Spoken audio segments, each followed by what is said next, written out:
Hey guys, welcome back to my channel. I appreciate you for actually tuning into my video, and to support me I would like it if you guys watch my video to the end and all my other videos. Like, share, subscribe, tell a friend to tell a friend about my videos. So before even I go into this topic, I wanted to talk about the previous video I had done on men taking a position.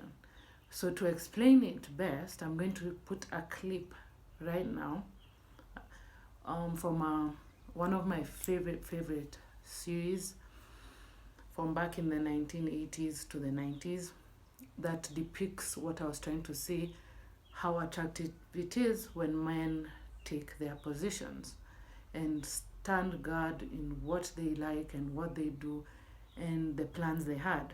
I think this will be the best way to explain it. So I'll drop the video right now, then go back into my topic. Honestly, Dwayne, Ron is your friend. I shouldn't have to blackmail you to help him. You don't. Listen, you are my woman, and I love you. But if you ever tell me that you are not speaking to me for a week again, I will drop you like a bad habit.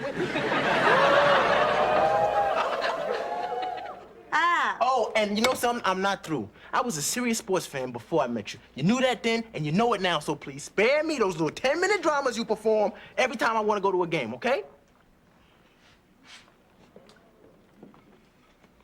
I love it when you take charge, Daddy.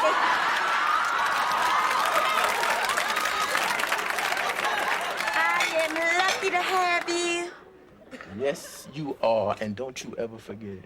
I won't forget it.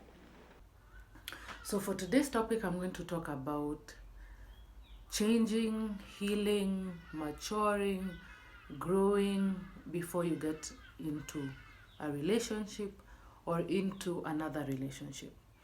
If you go back to your former relationships, you can see a trend. Don't deny it, because even me, I wouldn't deny it. There's always a trend. If you go back and look, sit down with yourself, have a conversation with yourself, a true conversation with yourself, and go back and look at your former relationships. You'll see a certain trend that every time you entered a relationship with a different person, the same things happened. The same things happened. The same things happened. It's not all about blaming your ex, but look at yourself, have a therapy session with yourself and say, yeah, because I did XYZ, all my relationships, it never changed. So what makes you think that if you enter into this next relationship, it will change? You know, people say, oh, I've been single for a few weeks, I've been single for 1 month, I've been single for 2 months, I need to jump into the next relationship. Why are you jumping and nothing about you has changed? Has anything changed? Or are you going back to being the same person?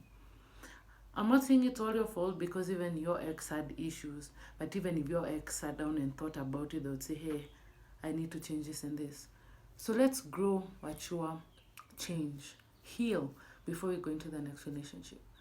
Usually past experiences, and I'm not talking about necessarily from love relationships, but from parental, friends, schoolmates, teachers, someone who was a mentor in your life, someone who you looked up to, and ended up destroying your image, ended up destroying your self-esteem, abused you, took advantage of you, was cruel to you, destroyed your mental health, abused you. And then we take these things into our relationships.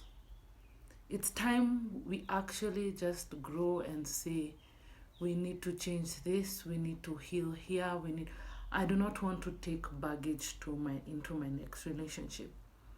Don't sabotage what God has for you because you didn't take the time to heal and grow.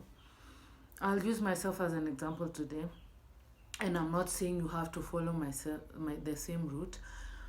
I've been single for 9 years, and before that I was so desperate to get into a relationship that it's taken me so long to be in a relationship that was not necessary. It's because I was so desperate, I was not taking the time to change myself. In 2017 was the time I knew I should have been in a relationship, but I was not ready. Why? Because I was so desperate that I was not listening to the voice of God. I was not doing the things I needed to do to be in a relationship.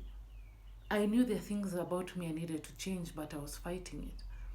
If in 2017 I got the man God had for me, I would have messed up that relationship, because I sat down with myself and I realized my weakness. I was easily irritable, easily irritable, and self-centered. I was very selfish. Relationships was all about me. I never really thought about the other person. I wasn't really saying that, oh, I want this man to give me money, I want this man to take me here, I want this man to do this and this for me. No, but I wanted a man who would listen to me, put my feelings into consideration, always have time for me, always have time to talk to me, always have time to text me, no excuses. A man who would be there for me, a man who would do this for me, a man who would make sure I'm good.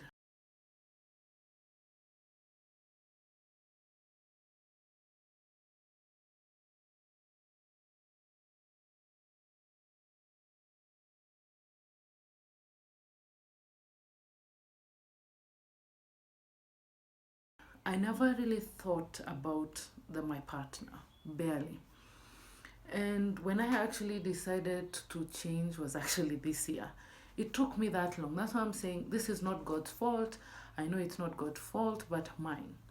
I delayed something that could have manifested way back. So this is the importance of healing, changing, maturing. And number one is admitting you have a weakness.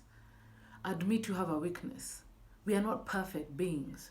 We have, the way we were brought up is different from the person you're interested in. You are not brought up the same. So whatever is a strength to him or her is a weakness to you. Whatever is a weakness to them is a strength to you. So first of all, admit your weaknesses. You would personally know. You could either have very bad attitude. As I said, I was easily irritable. You get offended very fast. You have anger issues. You don't have self-control when it comes to your flesh. Admit these issues. Deal with them with God. Deal with them with yourself. Get a therapist if it's so deep that you can do it on your own. Heal. Don't take baggage into your next relationship. Because let me tell you, your partner is not your therapist.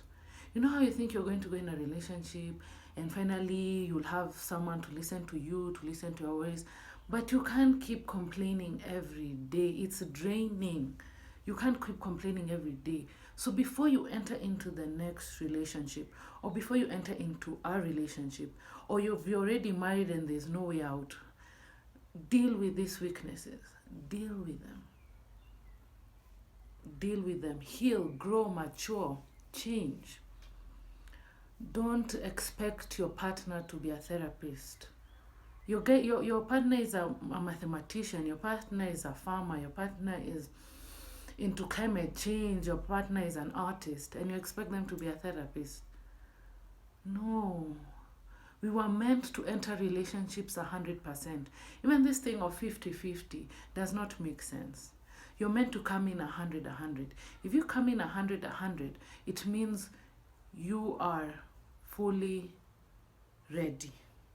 And by fully ready, I don't mean you have to be perfect, because there are still those small things that will happen when you get in a relationship.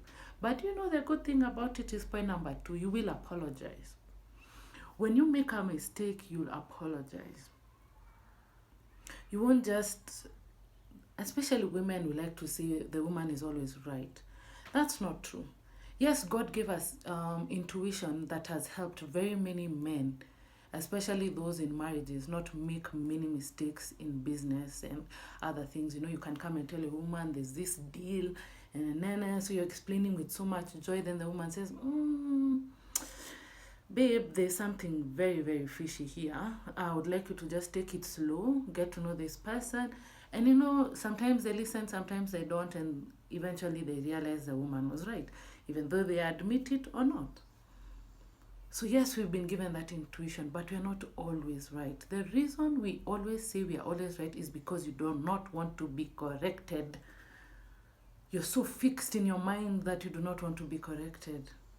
Allow correction. I know correction ain't easy. It's painful. I'm in ministry and I serve in ministry, and in ministry you're corrected a lot because you remember ministry is about people and not about yourself. So you're always corrected. Okay, not always, but you're corrected so that you can go back to the right path. Even God corrects. If you read the Bible, God corrects a lot. We need correction. Correction is important. We can't always be right. So learn to apologize, even though it's not that minute. If you need to go and sit down with yourself and analyze what this person has told you, and you realize, and yeah, what I did, and sometimes immediately we know we are wrong. If you're too heated up to apologize at that time, come back and say, I'm so sorry, what I did was wrong. Apologize. That's maturity. That's growth. Because it's not easy to say I'm wrong. It's not easy to say I'm sorry. Because we always expect to be right. So calm down from your high horse and apologize. Do not compare, point number 3, do not compare your ex with your current. Because your ex did this, because your ex did this better, because your ex did this better, there's a reason why they're your ex. You were either the problem, they were the problem, you were both the problem. There's a reason why they're the ex. So don't enter a relationship with comparison. Women, I know this will be hard to hear. I was listening to a podcast, and there's this woman, I believe she's called Lisa Blakes, married to R.C. Blakes, who R.C. Blakes is someone I really listened to. He helped me tap into my queenly energy. His wife said that when they were dating, or I don't know if it was when they were dating or when they were already married, she started wanting to find out what in his past relationships, she's the one who asked. He's not the one throwing it down her throat. She's the one who asked. She asked, what are the things your exes cooked that you liked? So that he doesn't have to go and look for that in another woman. She wanted to make sure that she made him happy. Okay, I know people can say, oh, what's that all about? Oh, but man, sometimes we have to act kind of foolish, and we have to calm down and realize that this relationship is not about us. If it was about us, we might as well date ourselves. Simple. Might as well just date yourself. So I'm not saying she compared herself. I mean, he did not compare her with the ex. She came and said, what is it that you like? Basically, what is it that your people in your life have cooked? Even the mother. If you have to go and learn from the mother what he likes, learn. Because, sweetheart, this relationship is not about you. A relationship is about being there for someone else, doing what that other person likes. Just because you like doing something a certain way and they don't, okay? It's not at now how do I put it? Let me change that, because that won't make a lot of sense. But learn what he likes to do it. It's the same thing as always going back to love languages. You're not a certain love language, but you'll find yourself having to learn that person's language, because that's the way they want to be loved, right? So it's the same thing. If you like making rice and dengu, that's one of my favorite foods. If you like making rice and dengu and your man likes rice and beans, you won't force rice and dengu down his throat, will you? Yes, it can be part of the menu, but you can't say, because I like it, you must eat it, and I'm the one who suffered in the kitchen to cook this. No, if you want to make your man happy, make what he likes to eat, right? So get to learn what he liked. And sadly, not everyone comes into the relationship they're meant to be with this. They have found their soulmate, they have found their helpmate, they have found the one. Not many of them have come in having dated nobody. Many have dated many. And there's someone down the line in their relationships who cooked something so good, who did something so good, who was good at this, good at that, good at that. You get my drift. Even that one you're thinking. So find out. Find out. I'm not saying compare. Please don't get me wrong. I'm not saying compare. But find out. So do not compare your exes with your current. But you as the one in the relationship, and this has no gender basis. It's just that I give my examples because I'm a woman. Even you as a man, find out what she likes. Maybe you're a gifter, receiving gifts. So you go to buy a dress, and something she's like, find out what kind of dress she likes. Find out what kind of watches she likes. Me, I'm a girl and I don't like these tiny watches. I like big flashy watches. So find out. Find out. Just find out. Don't compare, but find out. Yeah, that's a word. Don't compare, but find out. Because this video can go on, and I want to learn to do shorter videos, I'll be doing a part 2. If you guys have topics you want me to talk about for this one, I'll be doing a part 2 for this video. So until my next video, I thank you so much for watching and for also watching my other videos. Until my next video, guys, peace.